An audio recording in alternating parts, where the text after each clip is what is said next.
developing story out of the medical world. Whooping cough making a return to Connecticut. And that is alarming news for parents as kids get ready to head back to the classroom. Yeah, we have News 8's Ken Houston joining us live outside of Hartford Hospital this morning with what doctors are saying is the cause. Good morning, Ken.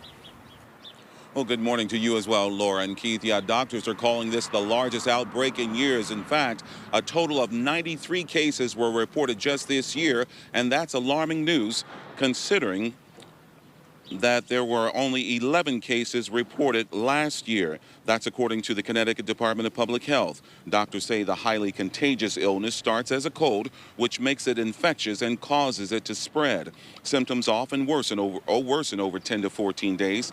The sound of pertussis, also known as whooping cough, is often a telltale sign. People are surprised to learn that the cough, which can be deadly, is making a return.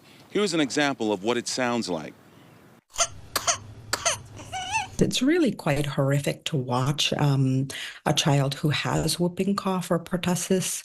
As a parent and as a pediatrician, when you watch the baby doing that, they're really just struggling to get air in. 10 cases of deaths from pertussis in infants in the UK. I'm going to be 70, so it hasn't been around in a very long time.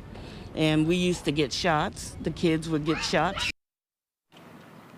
So what's causing this latest outbreak? Of course, doctors will talk about that coming up in our next half hour. We're live in Hartford this morning. Ken Houston, News 8.